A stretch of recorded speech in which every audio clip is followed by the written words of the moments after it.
The topic here is about the new urban agenda. And I don't know how many of you are familiar with that. I hope you are, or you will be by the time we finish this course, because I think the new urban agenda is a very interesting landmark document, very important document in many ways, in recognizing where we are globally in terms of our urban policy, urbanization processes, the challenges that we face right now, and frankly, the reflection of different ways of thinking about cities and about urbanization that have emerged over the last few decades and really even over the last century. And that's really got what the subject of the course is going to be all about. So in this first talk, I'm going to describe where we are at the moment, what the current research is showing us about this moment in history and the kinds of challenges we have. They're going to be no surprise to you, I'm sure. They are challenges that I think we all recognize, but I'm going to put them into context so we can describe some of the emerging approaches as we go further into the course. So I gave you a reading assignment from Rem Koolhaas, and he was talking about the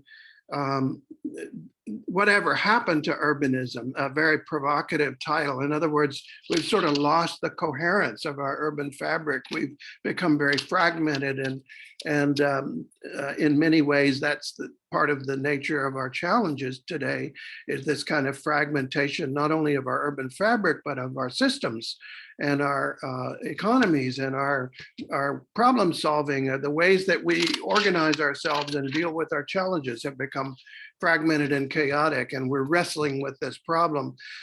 Charles Jenks, the architectural theorist, has written about this sort of postmodern era that we are now in, that we've been in really ever since about the 1970s or so.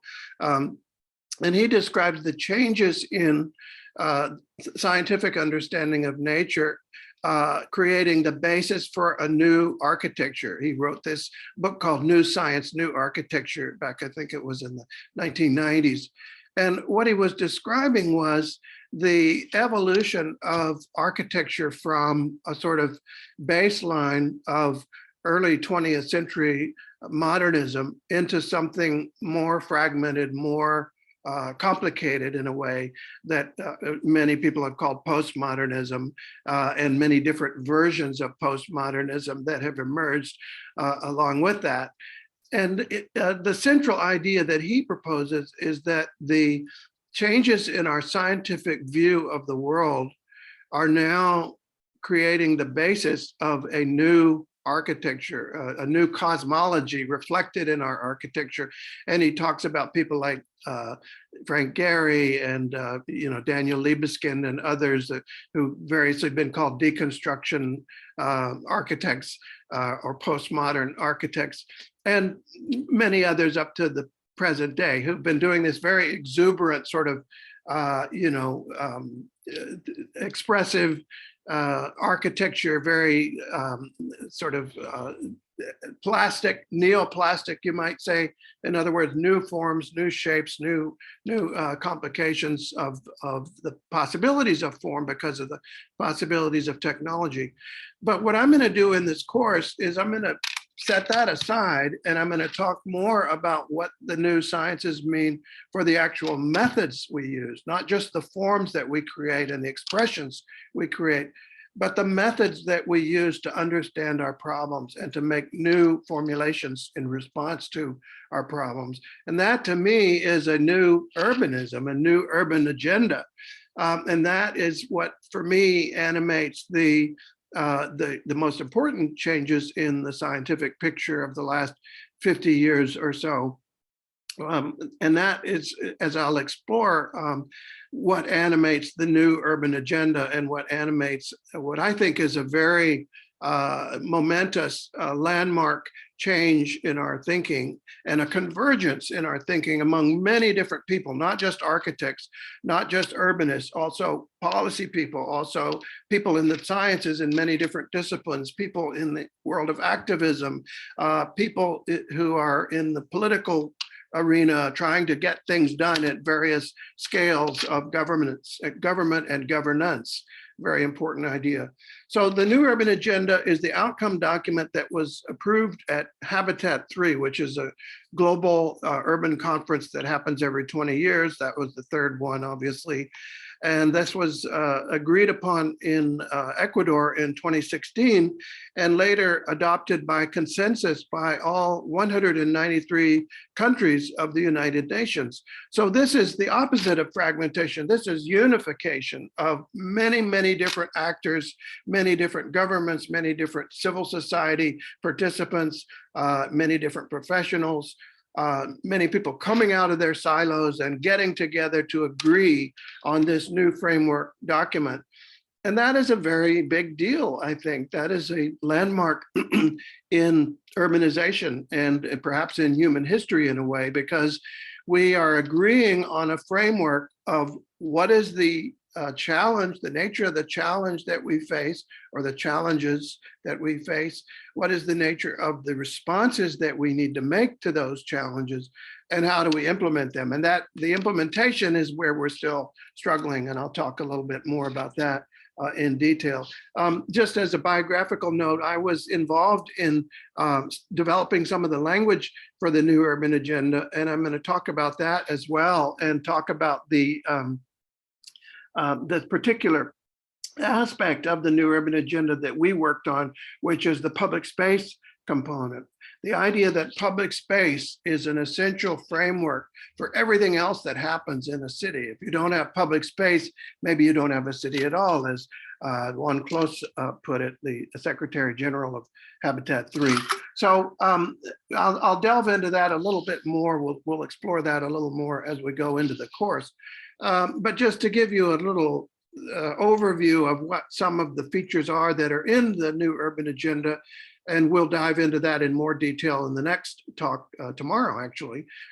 We'll be looking at the language in the New Urban Agenda that talks about well-connected cities, polycentric cities, which means many different nodes that are interconnected with each other, well-connected with each other, urban spatial frameworks, compactness and density, public space networks, again, I mentioned that before, mixed use, public transportation, walking and cycling, multimodal transportation, not just dependence on the car, which is something that we've really overdone over the last half century or so. So those are some of the elements that are in the New Urban Agenda, and we'll unpack those in a little more detail as we go.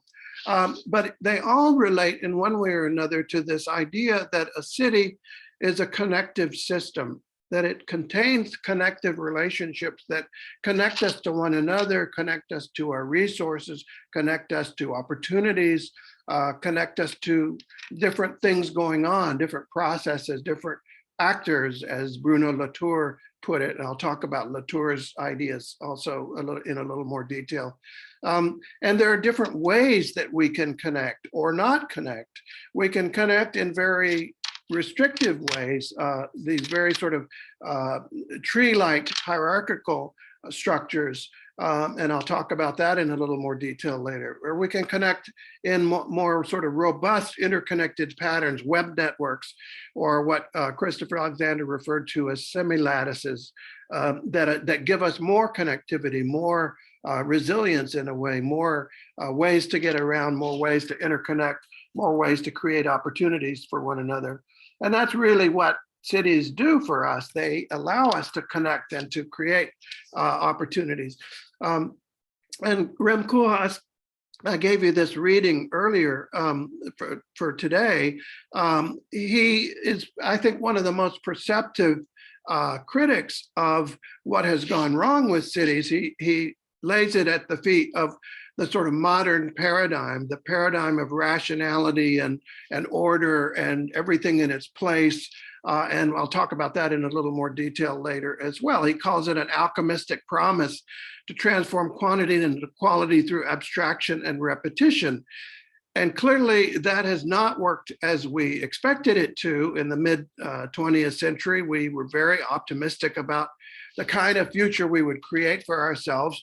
We didn't envision all of these problems that we now face. all these urban problems, these problems of the climate, problems of resources, et cetera. And so we're now in a kind of crater, he calls it, a crater in our understanding of modernity and modernization. This is where many of the postmodernists see architecture and urbanism today, is in this sort of crater. And I think what Koolhaas would say is, as he does say here, for example, is that we are now in a place where we're not adding up anything to a greater whole. We're just adding bits of fragments of expressivism, and it's sort of all adding up to noise. This is an illustration that Koolhaas himself made for a presentation that he gave some years ago. And actually one of those is his own building. But what he's saying is that we're essentially no longer able to create larger wholes. We're only adding bits of noise to make more noise, in effect. From an urban point of view, we're adding disconnected elements to make more disconnected elements. And in fact, when we add more elements, we're not increasing the value, we're reducing the value of the sum. We're creating more problems, more complications, more externalities, whether it's greenhouse gas emissions or health problems or other kinds of problems that are the result of our own efforts to create additions, to create good works in architecture and in urban development and in real estate development and so on. What seems rational at one scale, we're doing a nice looking project and it's making money, and yet overall it's creating all these externalities, all these problems. So this is obviously a unhappy place to be in. And I would say that Koolhaas and others are rather despairing about whether we can get out of this condition. But what I want to explore in this course and start in this talk today is that there is a way out of this crater of modernization and modernity that perhaps Koolhaas doesn't yet see, and that this way out is revealed to us through the insights of the sciences and through the recognition of, first of all, where our problems are with our old ways of thinking and where some of our solutions might be in new ways of thinking. This is a quote from another assignment that I've given you, I think, for tomorrow, by a couple of very interesting people. You may have run across some of their writings already. Saskia Sassen and Richard Sinnott, both very influential sociologists, a husband and wife team, as a matter of fact. And then Ricky Burdett, who's at London School of Economics, and I mentioned Juan Clos, who was the Secretary General of Habitat 3.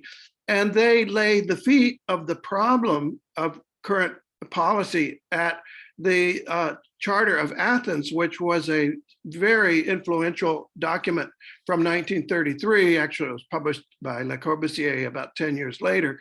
But they say that this was the old paradigm that we need to re-examine critically and understand how to reframe the discourse and the practice of planning. And to change the mental models, because this was, for example, the model of the 1933 Charter of Athens. This was a drawing by Adolf Bayer in 1948. And what you see on the right is the old city that Bayer and others of that era thought was disorder, chaos, people piling on top of one another, and animals and mixing of people and making a mess, right? That was his idea, that cities were a mess.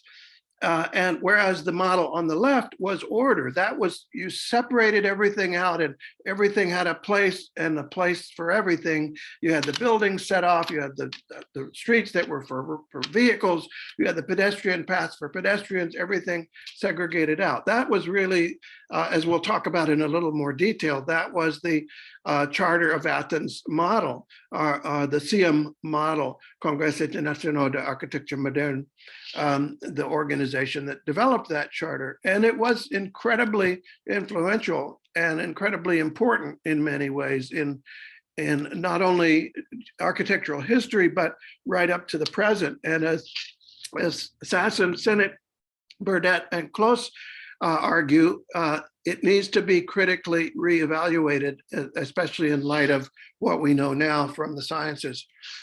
There's also in the new urban agenda, as I mentioned, there's a lot of language about public space and about the idea that public space is a well-connected place that's safe, inclusive, accessible, green, and quality. And there's also language in the Sustainable Development Goals along the same lines.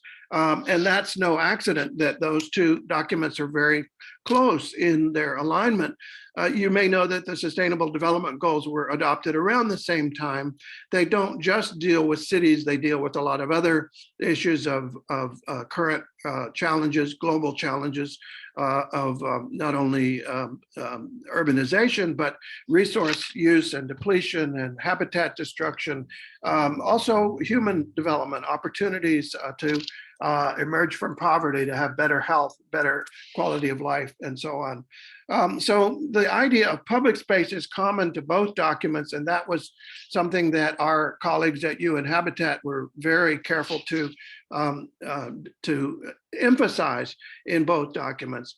And I think one thing we recognize coming out of the COVID-19 pandemic is that public space does matter. I think we all recognize that we miss it when we don't have it, when we're locked down, when we can't be out with other people, mixing in public and interacting, and having the not only the resources that we can get more easily if we can walk nearby to public spaces, but also the human contact that we all need, the opportunities to meet people and perhaps meet people we don't even know, be around people that we don't know.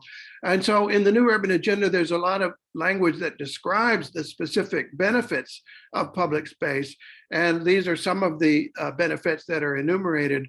And this is well supported by the research, by the way. I'll come back to that point as well, that we have a lot of research on the social interaction and inclusion, human health and well-being, economic exchange, cultural expression, resilience, ecological benefits, and so on.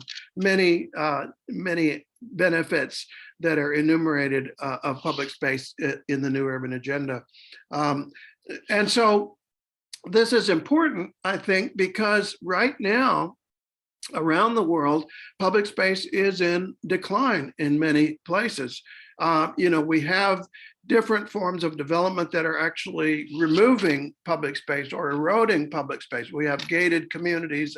We have a very car-dependent world that basically you drive from the capsule of your car to the capsule of a workplace or a shopping center or whatever.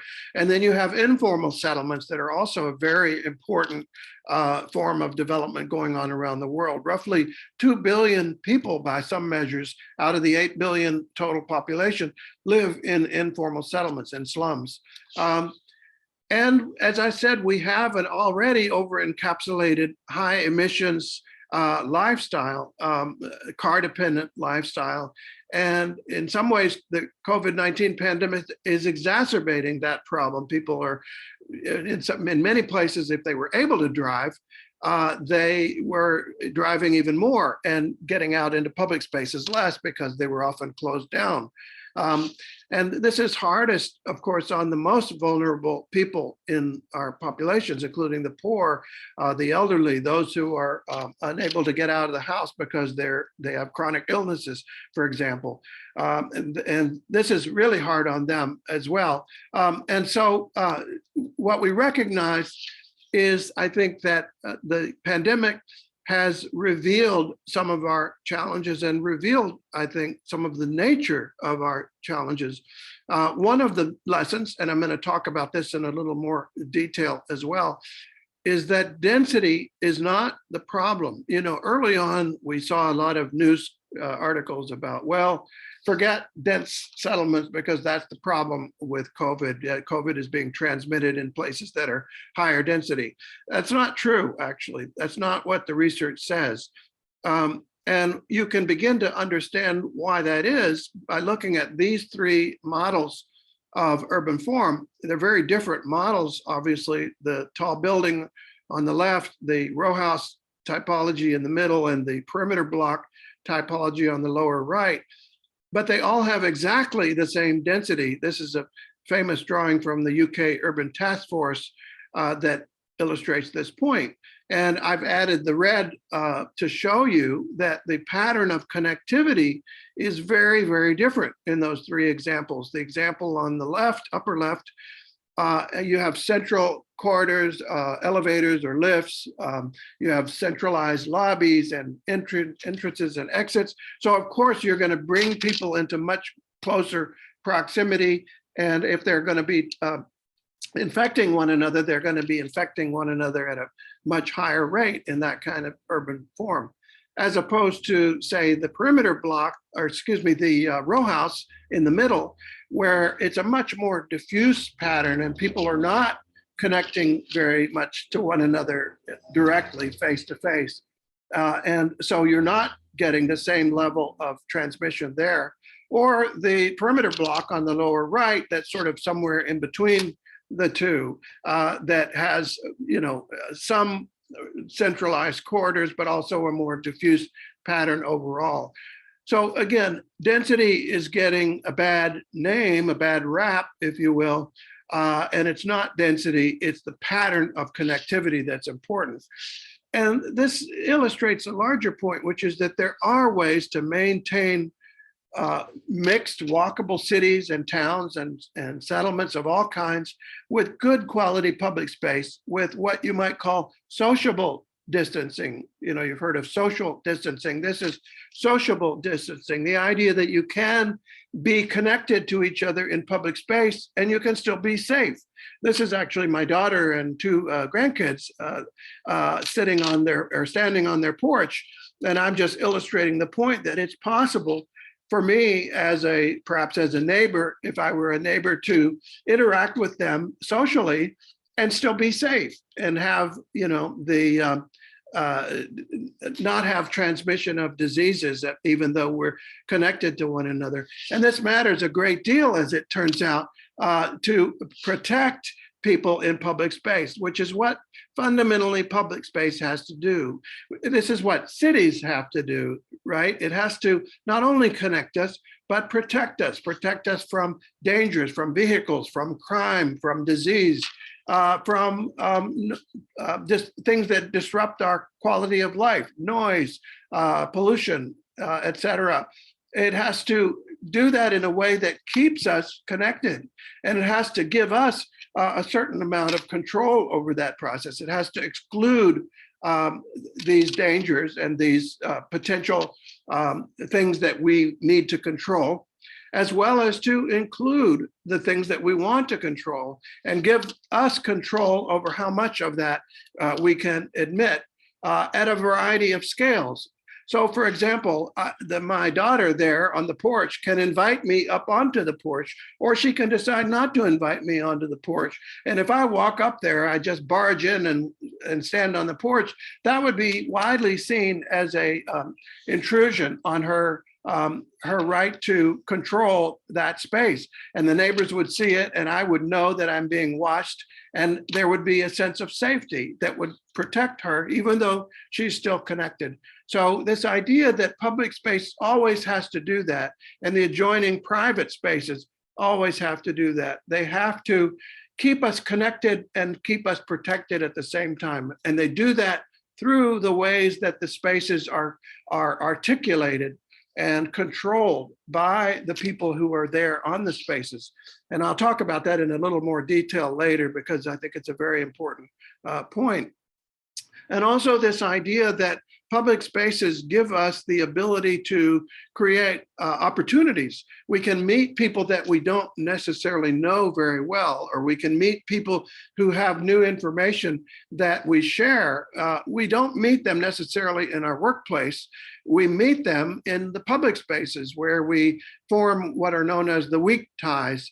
The strong ties are the people that we already know. The weak ties are, hey, meet my friend Fred. He works over at this other company and they're working on a really interesting system. You ought to talk to my friend friend Fred, et cetera. And this turns out to be a very, very important source of what are known as economic spillovers, as this research by Maria Roche showed, published at MIT, on the microgeography, she refers to it, of economic spillovers at the level of the sidewalk, the level of public spaces.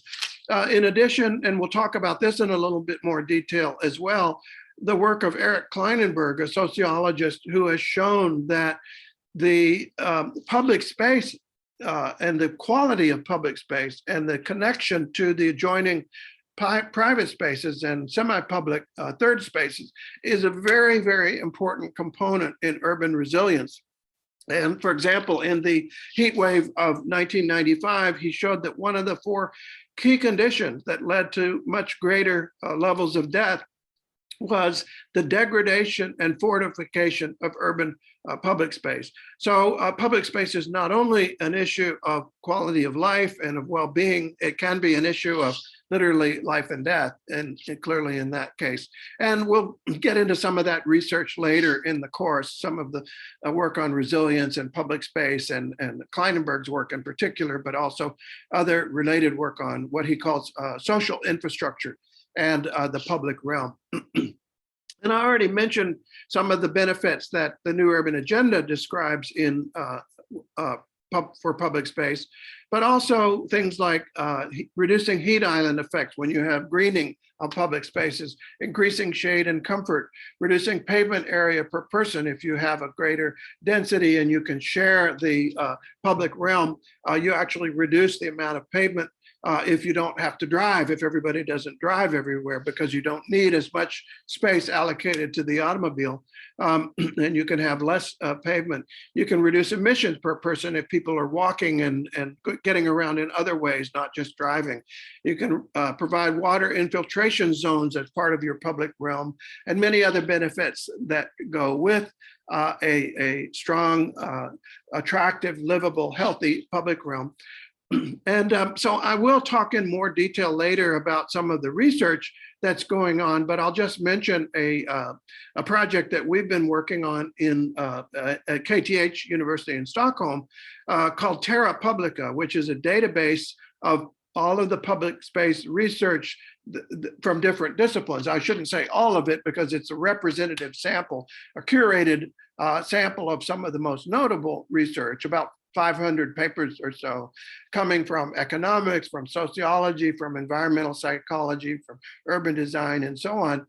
And bringing all of that together to understand, to have a better picture of what the research is showing us about the importance of public space in urbanization and urban life, and what some of the lessons are for example, the New Urban Agenda, and for implementing the New Urban Agenda. Because at this moment in history, and this is, again, I'm sort of getting to the core of our talk today, this is where we are, the current global challenge. Even though we do have the New Urban Agenda, which I think is a very hopeful landmark, we at the same time have many challenges that I think we have to recognize as well. And for example, I'm going to show you some examples of the current situation. This is Beijing in 2000, and this is Beijing in 2010. This is only a 10-year span of time. And what you see is that the urban extent of the city has increased fourfold in just 10 years. But the density has not increased fourfold. What that means is that the density of Beijing has gone way, way down overall. And the patterns of sprawl in the outer areas have gone way, way up as a result of this urbanization pattern. And this is going on all around the world. In fact, we are currently on track to produce more urban fabric in the first 50 years of the 21st century than in all of human history combined. That's a staggering fact. And if you look, for example, at many other cities, almost, especially in the global south, but all over the world to some extent, density is going down, sprawl is going up. You know, even in Poland and many other parts of Europe, in the United States, certainly, sprawling developments are still happening around the world. This is Nairobi in 1986, and this is Nairobi in 2016. You can see that the area of extent has increased enormously. This is Las Vegas over from, I think it's, let me look at my slide here so that I can read it a little bit better.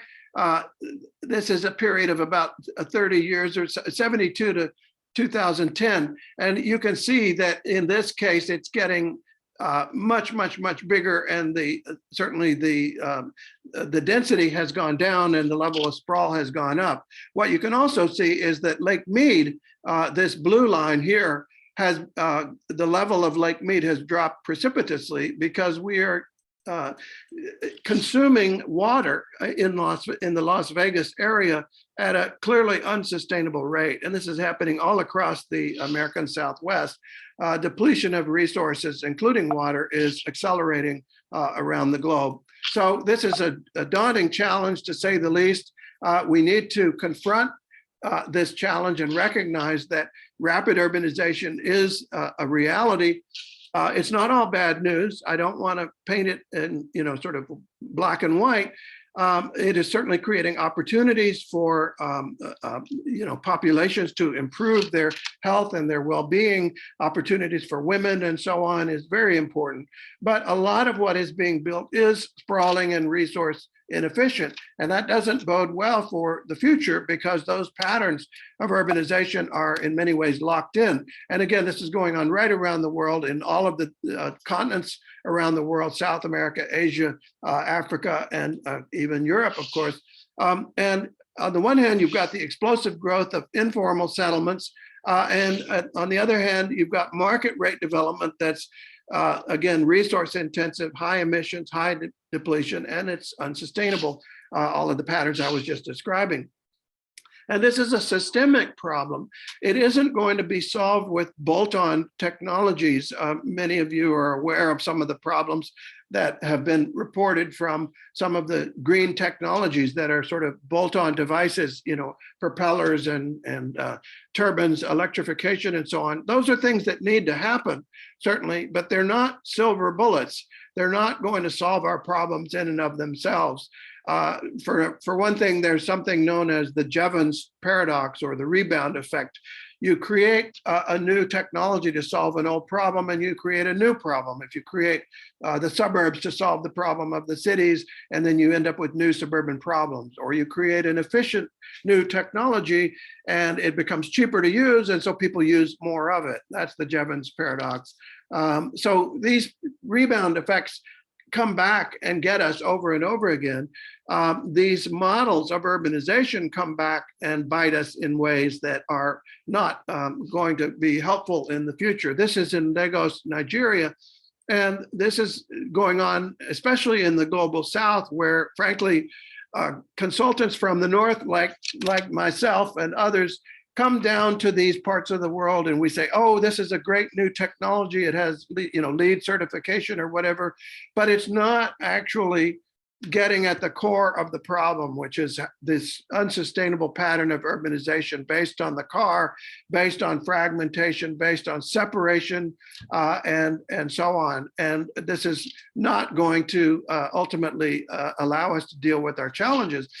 In many ways, we're stuck in a mindset that comes from the early 20th century, a fantasy mindset, if you will, that we're all going to have wonderful new technologies that are going to save us, and they're going to be, we're going to fly around in saucers, and everything is going to be, and we're going to have big, tall buildings that we're going to fly from building to building, et cetera. Well, it hasn't worked out the way we envisioned it, but it is still very much the model that is going on around the world. It's the economic model, it's the design model, it's the policy model, still, in terms of some of the zoning and some of the local laws and standards and incentives and so on. And I don't want to, again, I don't want to over dramatize this as a black and white issue, because there is an urgent need to overcome poverty and its ills. And what has happened in China, for example, is impressive in terms of how many people have been lifted out of poverty, how many people have improved well-being, quality of life, health, opportunities for women, all the things that I just talked about. And yet, in many ways, this is the crack cocaine of economic development. You know, we get a big, quick economic high, and if we're not careful, we're going to have one heck of a planetary hangover. And so I think we need to find new models, something beyond this sort of sprawling periphery and gentrification in the core, which is another dimension of this that I'll get to later in the course as well. And in both cases, I think this is failing to provide for what cities can provide at their best. And that is to create opportunities, to create improvement of well-being, to create contact, to create interactions between people that are improving of their health and their well-being, and the kinds of flows and networks that, as my friend Mike Batty put it, enable creativity and innovation to thrive and grow. And also, by the way, to create remarkable efficiencies and reductions of resource consumption rates. And so this is a way of introducing this broader theme of this course, which is what the sciences are telling us about cities as complex adaptive systems, as systems of connections and flows and dynamic processes. And this is something that I think is very hopeful if we can begin to put a lens on our challenges and put a lens on our broader picture of where we are right now, where we are with our challenges of resource depletion, habitat destruction, contamination, which includes pollution and invasive species and so on, and obviously climate disruptions as well, which in many ways is bringing all of those things to a head. And then also I would add to that our current challenges of how our systems are functioning or not functioning, how our institutions are functioning or not functioning, how we are in many ways sort of losing the coherence of our response as professionals and as citizens and as institutions of various kinds, not only governments, but forms of governance as well. And I'm going to mention Jane Jacobs later on, who talked about that, and Eleanor Ostrom, who talked about that as well, talked about systems of governance and polycentric governance and how we might be able to deal with those challenges and make progress. And I think the picture is very hopeful ultimately, but we certainly have a lot on our plate.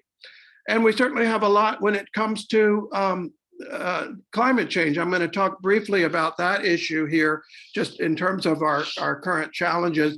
The fact that we do have a kind of drive-through, throwaway lifestyle that is the dominant economic model right now in many ways. This happens to be in Houston, by the way, so you see the astronaut up on the roof there. And not to pick on McDonald's, but I did a little experiment a few years ago. I said, okay, let me see if I can find new McDonald's in all of these different parts of the world that are urbanizing right now, as a kind of indicator species of this sort of car-dependent, drive-through, high-consumption lifestyle. And I was very able, unfortunately, to find new McDonald's when I just went on one of the image search engines. And sure enough, found a new McDonald's in Brazil, in China, in India. I guess that one is a vegetarian. I'm not sure how that works with a McDonald's, but at any rate, and then also in Eastern Europe. I can't remember. I think this is Romania, actually. But what you see is, again, these are all within about 5 or 10 years old. They're new. This is new urbanization going on in all around the world.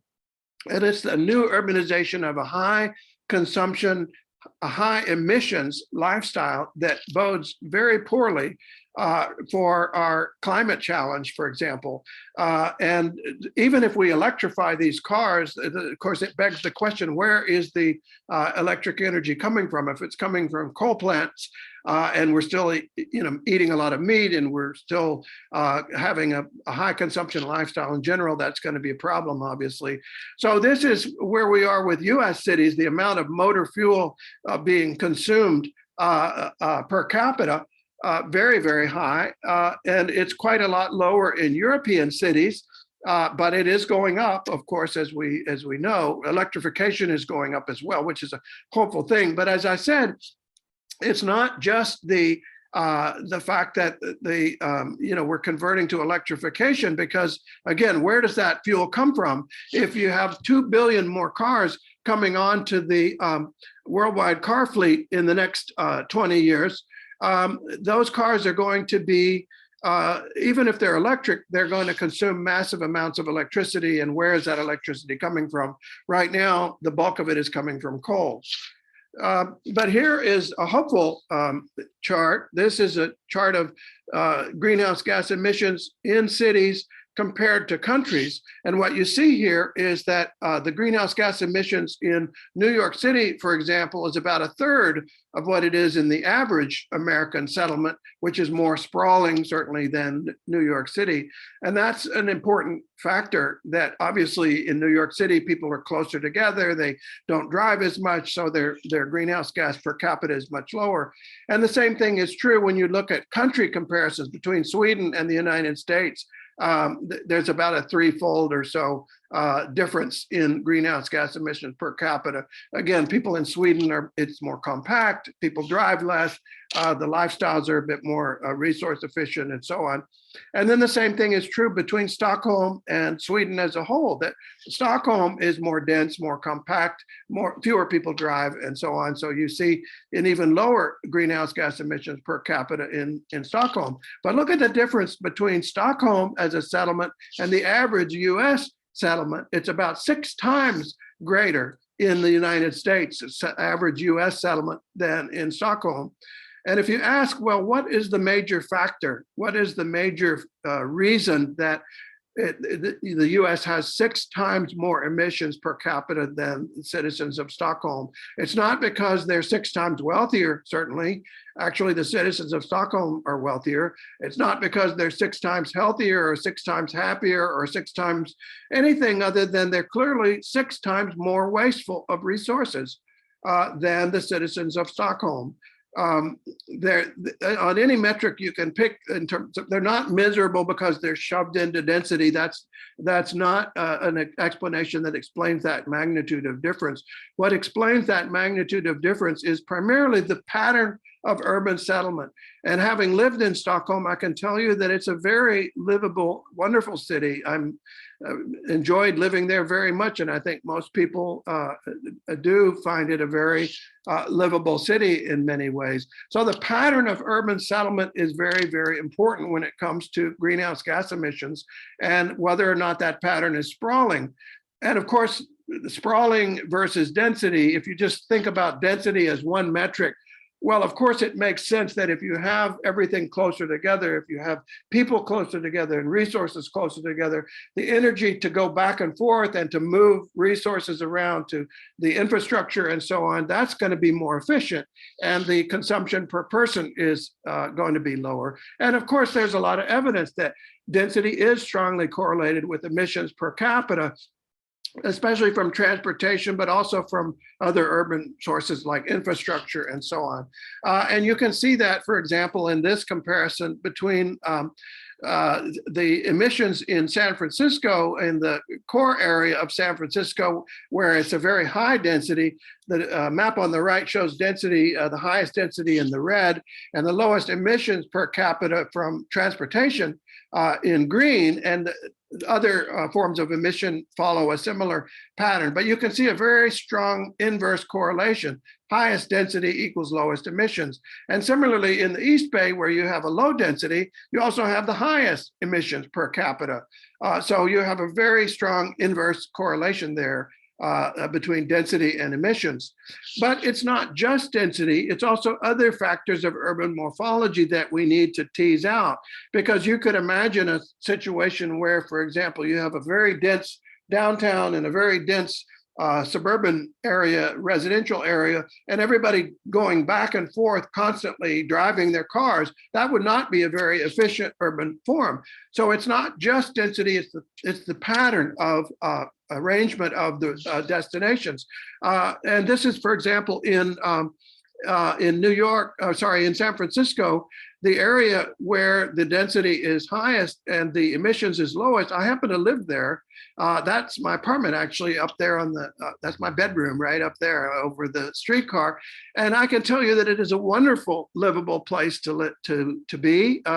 It's very sought after, it's very desirable. In fact, it's very expensive. Unfortunately now, I could no longer afford to live there myself.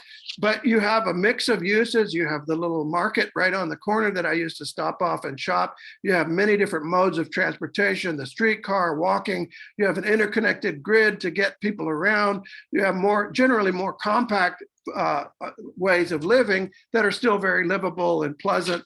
So you have many different factors, not just density, but the arrangement of all the elements. By contrast, the area that has the higher emissions and the lower density also has a very fragmented urban form that is a sort of classic example of American sprawl, where you really can't walk and you can hardly take any forms of transit. It's very hard to get around on transit. It's usually for the low income populations only. Everybody else drives. Everybody lives in big houses if they can afford to, and they stuff those houses with, lots of goodies from the big box store and so on, and they live very well, but also very high consumption patterns in those places. So that is the modern, if you will, pattern of urbanization in the suburbs of the United States. And what we're recognizing now is that this is no longer purely a matter of environmental impacts. It's also a matter of economic impacts. If you look at the 2008 recession that led to the global financial crisis, it began not in the urban cores, but in the drive till you qualify suburbs, where exactly these sprawling low density settlements were, and people were buying these just barely able to afford them. Drive till you qualify, you drive further out. Finally, you get to a cheap enough house that you can afford, but you can barely afford to pay for the fuel for your car. And then when the price goes up and the mortgage interest rate resets and there's a cyclical downturn in the economy, you get a perfect storm. And that was what happened in 2008. So we now recognize that these chickens are coming home to roost economically as well as in other forms. And we now recognize that when it comes to greenhouse gas emissions, for example, it's not only transportation, it's infrastructure, it's building types, it's ecosystem services, it's indirect and systemic factors, it's lifestyle factors, the sort of behavioral economic factors that lead to. And this was some of my own research that I did at Delft University of Technology. Something like at least 1/3 of all greenhouse gas emissions can be directly attributable to urban form. I think it's actually significantly higher, but I was able to demonstrate pretty clearly an impact of about 1/3. And then when you add potential reductions from other technologies that are now on the horizon and now available, things that are being done in places like Stockholm, for example, of using cogeneration, renewable energy, and so on, you can begin to see that we have real opportunities for greater reductions. And this idea, and maybe I'll close on this point, that the choice architecture of our environments, of our neighborhoods, is a very, very important factor in the level of consumption that we create and the level of emissions that we create. If I'm living in the environment on the left, which is in San Antonio, this is the Loop 410 area out sort of near the airport there, I'm not going to bike in that environment. I'm not going to walk in that environment. I would be crazy. In fact, often when people do walk or bike, they get stopped by somebody who says, "Do you need help? Or is your car broken down?" And what I'm going to do in my car is I'm going to live a drive-through lifestyle. If I'm hungry, I'm going to drive through the McDonald's or the fast food joint. I'm going to go to the big box and shop. I'm going to live an interlocking pattern of choices that are already made for me in that environment. The choice architecture, as the behavioral economists put it, versus the choice architecture in Amsterdam on the right, not far from where I got my PhD down in Delft, where you have a very different set of choices. You can walk, you can take your bike very easily, you can drive, but it's not as convenient. But you don't need to usually. You can get around without that, and you can stop off at a nice little cafe or a nice little grocery store and pick your fresh fruit to go home and cook and so on. Very different lifestyle that you can live in those two environments. And so I think, again, when we look at the sociology of our professions and the mental models that we're using, I come back, and maybe this is a good place to stop again. I come back to I come back to Rem Koolhaas and his point about the model that we're using currently of modernity and modernization. The idea that we are destined to embrace a certain kind of modern model that is going to deliver us in some ways to salvation. Let me see if I can get to, this is the one I wanted to show you to close on. This model, the idea that we are going to triumph in the 20th century, in the early 20th century, with technology as our salvation. We are going to reach political enlightenment. We are going to have a romance of the new, and we're going to have mechanical technology as the ordering idea, the idea of separation and segregation and functional order, if you will, the sort of mechanized model of cities, ultimately, that is now leaving us in this current environment where we are, the crater of modernity and modernization, as Koolhaas put it. So tomorrow, what I want to do is I want to talk in a little more detail about this crater of modernity, where it came from, where the mental model came from, and how that model is changing in the light of the new sciences and the new understanding of what Jane Jacobs referred to as organized complexity, or what we sometimes refer to as complex adaptive systems. So that gives us maybe about 30 minutes or so to chat and to discuss maybe a little bit of your own work and your own interest in taking the course, and also just any comments or questions or discussion that you'd like to have about the topic that we've been discussing today.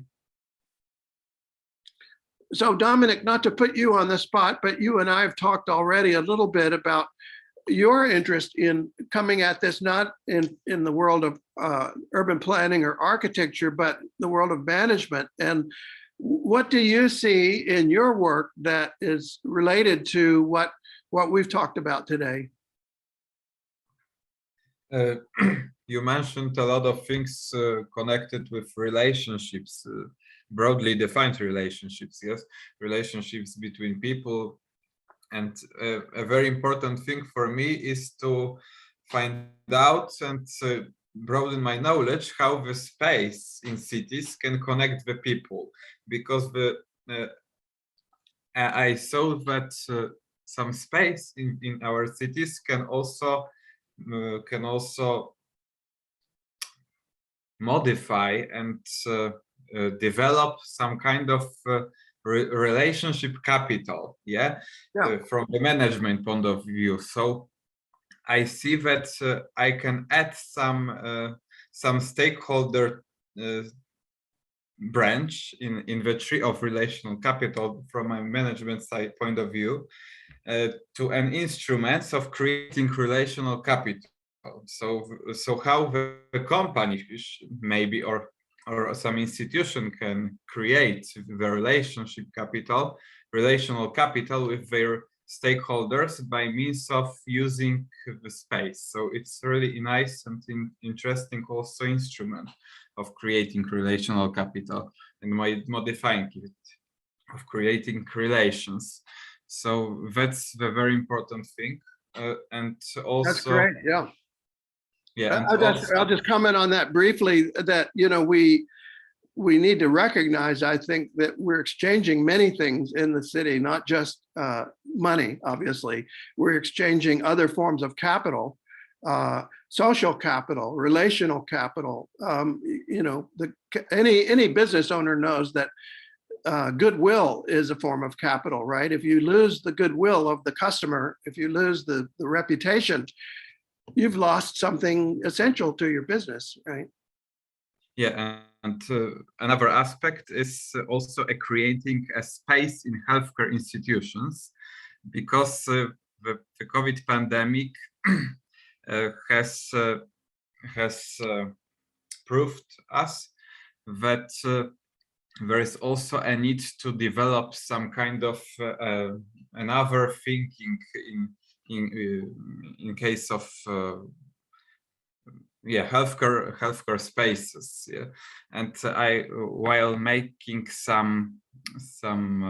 while having some dialogues, interviews with doctors from the medical point of view, they also think that there is here a space for a research how the space in the healthcare institutions can be arranged in another way to be safer in case of the pandemics in the future. So here I see another aspect that is really important, and also maybe not from this lecture from today, but also from course materials from you about some the people and Jane Jacobs about creating the urban thinking, yeah, from the past.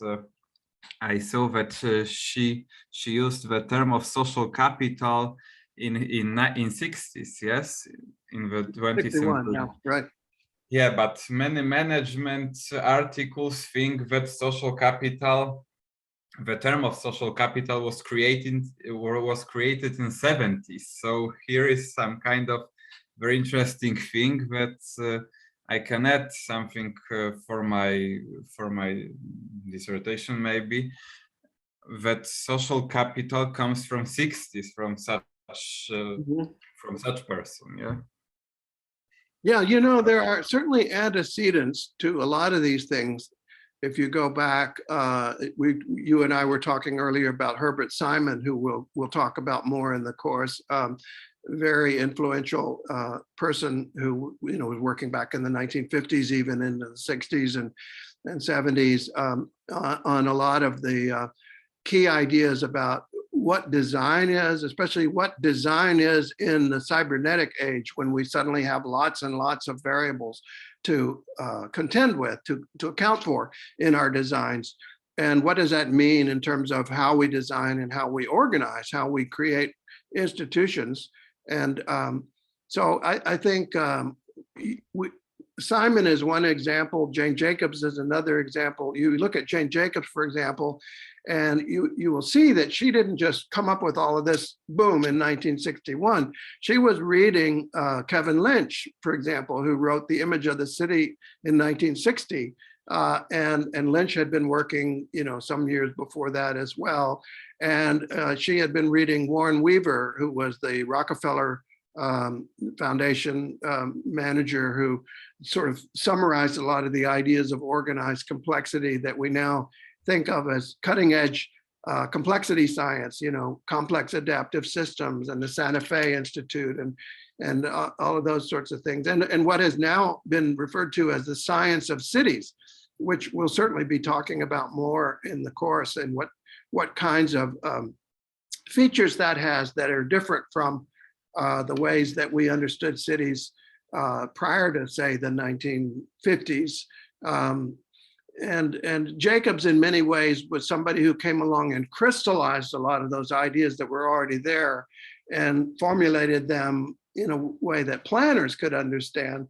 That biologists and computers people, other people in other disciplines were already beginning to describe these momentous changes happening in the sciences, all the way through, you know, from going back to quantum physics, and even before that, the ideas that it's not just a matter of simple two variable equations anymore. You've got to account for many variables, and not just statistical averages, but particular dynamics of how these variables are interacting.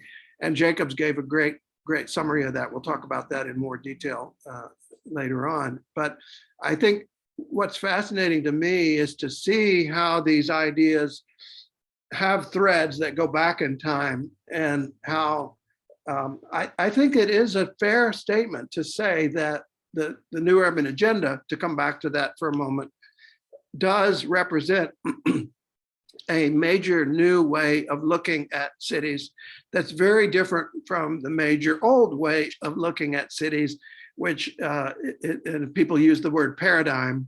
I think that's probably a fair description, in the sense that it's an overarching model of how we understand the world. You know, we had different models, different lenses on the world, different ways of looking at the world and understanding what it is we're seeing, whether it's Newtonian physics or relativity or quantum physics. Those are models for understanding the physical universe. And just so, I think there are models for understanding cities, the rational city, the functional city, the city of the radiant city of Le Corbusier, and the city that's articulated in the Siam Charter. That was a culmination in many ways of, as I'll talk about in a little more detail tomorrow, of very age-old aspirations for humanity, that we would become more enlightened, that we would apply reason, that we would, overcome many of the age-old challenges of disease and problems of sanitation and disorder and crime and all the rest of it. We would have rational cities, and you have to be, I think, appreciative of the good intentions of the people who formulated that model. At the same time, you have to be honest about the weaknesses and where we are now in this sort of postmodern era, and what that means in terms of thinking about our challenges today, many of which came as a result, as an unintended byproduct of that very set of achievements, of ordering the world in rational ways, in ways where we triumph. We created prosperity, we created mechanization, we created all of these wonderful technologies that we can fly and we can drive and we can do all these things, and we can create climate change, and we can create resource depletion, and we can, what's going on? We can create problems that we didn't intend. So this is where we are, I think, and what I find hopeful, and I hope you'll see it as a strain throughout the course, is that these new models of viewing the world give us insights of how to meet these challenges, that this is not a fundamentally unsolvable kind of challenge, or unaddressable kind of challenge. I shouldn't use the word solvable problem, because that's not the nature of the challenges that we face. They're not problems to be whacked down like the children's game whack-a-mole, because like the children's game, you can whack down one problem and then another one pops up.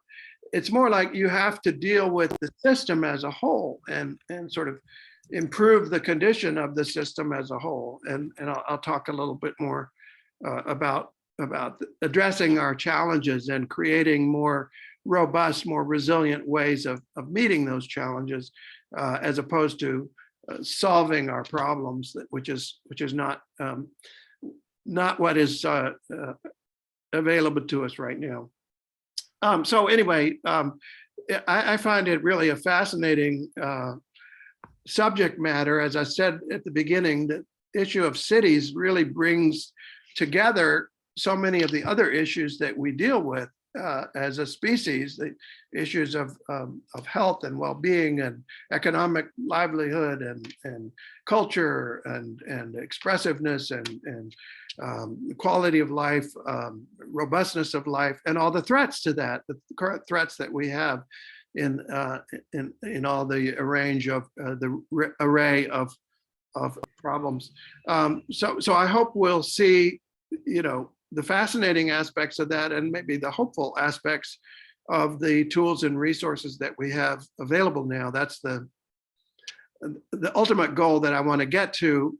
And by the way, I think, Dominic, you said you might go to the World Urban Forum, is that right? Could you repeat? I had some problem. I mentioned the World Urban Forum, which is happening the week after our course ends in Katowice. And if you all are interested in that, I would encourage you to maybe go down there for a day, or if you have an opportunity, because it's quite fascinating. You have so many different actors coming together, so many different institutions. Not only national governments, 193 of them are represented, including Poland, of course, and the United States, and almost all other governments of the world, as well as many different institutions that are there that are working on these same kinds of problems, many different universities and research institutions and non-governmental actors, foundations, etc. So it's a fascinating place to go, and it's a fascinating set of issues that they'll be discussing there, namely how to implement the new urban agenda, how to deal with all these challenges that we'll be talking about in this course. So if you get a chance to go down there, I can send you a link, or actually, I think I can just put it in the chat here. Let me get the link and I'll email it to you real quick.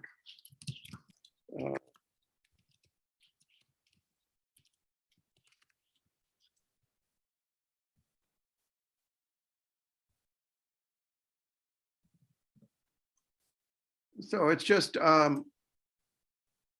this right here, woof.unhabitat.org, and I'll put it into the chat also.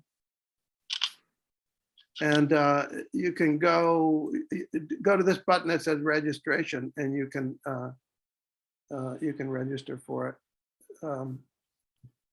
And as I said, it runs from the 26th to the 30th, and you might want to just go down there for a day or two, or you might consider doing that. Anyway, so that's something that is sort of bringing all of the things that we'll be discussing in this course into the present, very much the present, the week after our course, where people will be talking about all of these issues, especially the issue of the implementation of the new urban agenda. How do we actually adopt this thing? Not adopt it because it's already adopted formally, but how do we implement it? How do we enact the goals that are in the new urban agenda? How do we reduce car dependency? How do we increase walkability and air quality and opportunities for people to get out of poverty, et cetera? So it's an interesting opportunity that I wanted to make you aware of. So Mohsen and Anna, do you have any comments or observations, questions? I'd love to hear a little more about your work. You can send me more info offline if you want to as well. Well, good evening, Professor. I'm Anna Rogozowska here. Very nice to meet you via Zoom for now, and then hopefully in person. Well, my case of study is, well, in my dissertation, I examine modern architects-owned houses built before 1945. I limited the scope as what happened past that date is kind of examined well. I wanted to maybe focus more on less recognized case studies. And I attended the course as one of, well, I am aware that you have worked with Christopher Alexander and Nikos Halingaros, which the book is sitting on my desk right now, and kind of changed my view on modern architecture in a way.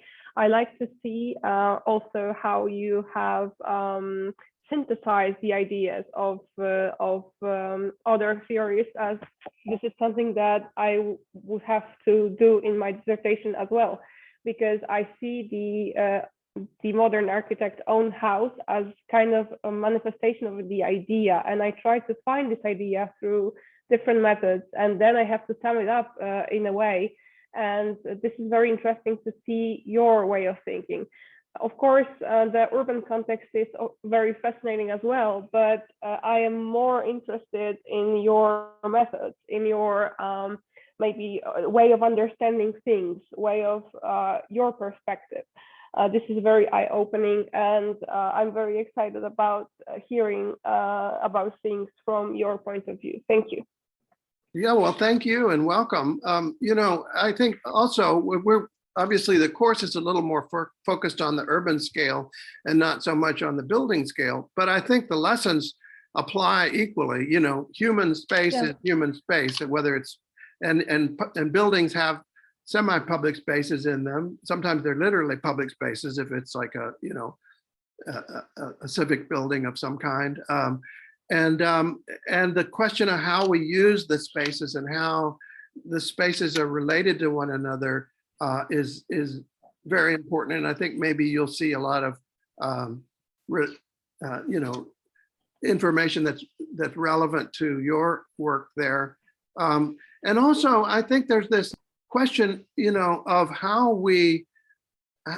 as you know, Rem Koolhaas talked about the crater of modernity and modernization, how we crawl out of that crater and bring with us what is most valuable from that period. You know, we're not going to go back. That I think that would be a mistake to sort of have a reactionary movement to pretend like nothing in architecture happened after 1920 or something, you know, and just pretend that it all didn't happen or something like that. It did happen, and it left us with some things that I think are going to be useful. For example, the fluidity of internal plans that are, you know, if you look, for example, at a home prior to 1920, the kitchens were pretty miserable, you know, and that had a lot to do with the way the role of women was conceived in the family at that time. And I think this is, again, part of the urbanization and the modernization that's happened, is the idea that women can be not the only ones to cook, for one thing. And secondly, that the kitchen space can be more open to the rest of the house, can be part of the civic realm of the house. You can have friends hanging around the kitchen, in the island kitchen and so on. That's a modern idea, you know, that's a modernist idea in a way. And it's an idea that I think we can take with us to go forward. So I don't think it's, you know, I think we're, in some ways, we're stuck in a dualistic condition that is a holdover from an earlier era of, should we be modernist or should we not be modernist? I think that's the wrong question. And the real question is, how can we be postmodernist? Because we all are postmodernists now, whether we want to be or not. And what form does that take? You know, in what way are we, you know, learning from this period of the last 75 years or so? And for example, you know, Jane Jacobs talks about this too, that the car is not, you know, the central problem that we just need to get rid of and then all our problems would be solved. We've had vehicles in cities from time immemorial. We've had carts that are about the size of cars, and we've had to accommodate them. We've had, you know, they've been pulled by horses or whatever, but we've had vehicles from time immemorial, and we've had to accommodate them in cities. So I don't think the car is, you know, an inherent evil that we need to get rid of. I think the car has certainly become far, far, far too dominant, and the geometries that the car dictates in cities has become far too dominant, and we need to really have a fresh look at that. But the idea that we need vehicles that are, sometimes they're vehicles where groups of people ride, sometimes they're vehicles where only a couple of people ride. That's not, or a couple of people, one or two people deliver something, you know, delivery trucks. That's not going away anytime in the near future. Maybe autonomous vehicles, there won't be anybody in the vehicle, but it'll still be a vehicle. And so I think, you know, we need to be careful to tease out the actual complexities of the situation and not be too black and white about it.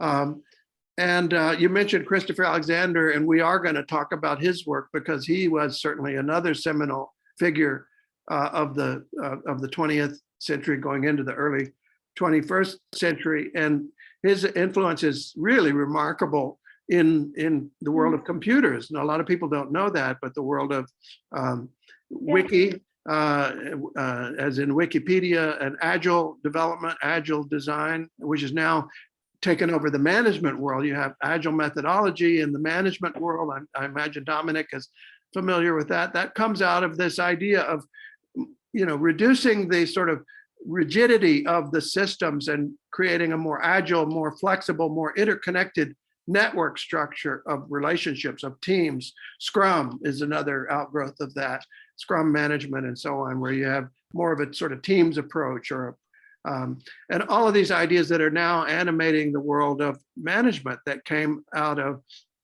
Alexander's work and others, because Alexander wasn't a figure in a vacuum. He also was influenced by other people that he worked with from in the past. People like George A. Miller, the psychologist, who's very, very influential in the world of cognition, and others. So we're going to get into all that, and it'll be really fascinating. And I think, and my goal would be that you will find it very interesting as well at the building scale, even though we're not specifically talking about buildings. But in a way, we can't avoid talking about buildings, because buildings are the edges of public space, for one thing, and they're also the sort of continuation of that spatial network going from the public to the private. And you can't stop looking at some point at how this, I call it a place network of spaces, interconnects right down to the level of the private bedroom and the most private parts of a home or of any other building. So I hope we'll be able to talk about that some more. Mohsen, do you have anything you'd like to add or comment, or any bit of your work that is relevant, do you think? Well, I'm joining this course voluntarily, so I will always till the end. So I want to be the last one to speak, and I'm happy for that.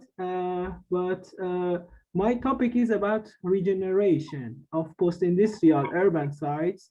And here comes a question, but we are not equipped with enough time to answer it. So I will keep it for next session, next discussions. But I just wanted to say that I finished my bachelor's in architecture and a master's in architectural heritage. But I always wanted to know more about larger scale, I mean urban scale. So I welcome any topic in this area of study. That's why I took this course. Great. Well, it'll be my goal to give you more of the kinds of topics that you're interested in, and maybe point you to different things for further reading. By the way, you'll notice in the course description, or I think maybe it was in the schedule, that I gave you additional reading, and I'll add to that as we go. And there's a lot of things that you can you can find online, as well as purchasing books if you want to for further reading. And then, of course, just use Google. If I refer to something that's interesting, you'll probably go to Wikipedia, by the way, because Wikipedia often comes up first in the searches nowadays. And that's very interesting and very gratifying to me, because, as I said, it really came from Christopher Alexander's work. And my friend Ward Cunningham, who invented Wiki and worked with they called it Newpedia at that time, the Newpedia people, to develop Wikipedia, and has been an advisor for them ever since. He and I wrote a paper called Wiki as Pattern Language, which I've given you. I can't remember which one of the lectures it's going to be assigned, but you'll have an opportunity to read that. And again, that's that connection between the world of architecture, which doesn't seem to have a whole lot to do with the world of computers and encyclopedias and knowledge webs, but it does actually, because ultimately, when we're building cities, we're building the structure of our world, and it has to do directly with the structure of our ideas, right? And Alfred North Whitehead, another person that will come across, said, as we think, we live. If the ways that we think shape the ways that we live, the ways that we build the world, organize the world, you know, and the ways that we find impacts in the world on our health and our well-being and our quality of life. So we'll be getting into all of that in a lot more detail as we go. So if you, yeah, Mohsen and actually all three of you, if you want to send me a little more on your work, and I could maybe, you know, begin to think about how I might be able to help you or give you pointers to the subject that, you know, that you're working on, and maybe give you some advice on if you want some advice, if you feel like you're struggling with particular topics or particular aspects of your research, I'd be happy to help. I went through the process myself fairly late in my career. I decided at age 56 that I was going to go back and get my PhD, and I looked at a number of institutions, and I finally found one that was the right fit for me. And I had the goal of getting my degree by age 60. And I had my dissertation reviewed and accepted before my birthday. And then I had my ceremony two months after my birthday. So it was a great sort of opportunity to celebrate that, and I'm sure you will all celebrate when you get yours done as well. It's a great milestone in your life, and it's a great door opener, I've found, you know, to be able to pursue other work, pursue other opportunities, job opportunities, obviously, but also to develop your research. So, you know, and this is one piece of advice I often give students is, don't think of your PhD as sort of like one piece of work and then bam, it's done. Think of it as the start of something else that maybe you're going to work on and be known for in your career. If you can manage to do that, you know, if you can think about what your contribution could be in the profession and in your career. And maybe you start in one place and you end in a very different place. And that's the nature of these kinds of journeys. Christopher Alexander, his first book was actually his PhD dissertation. And that led him to everything else that he did. So hold that thought. And it's right now, it's right at 5:30 your time. And I'm sure you're all ready for a break and maybe get ready for dinner and whatnot. So let's reconvene tomorrow at 4 p.m. Your time. Okay, great. Thank you. Thank you very much. See you tomorrow. Thank you very much. Thank Have a you nice so much. afternoon.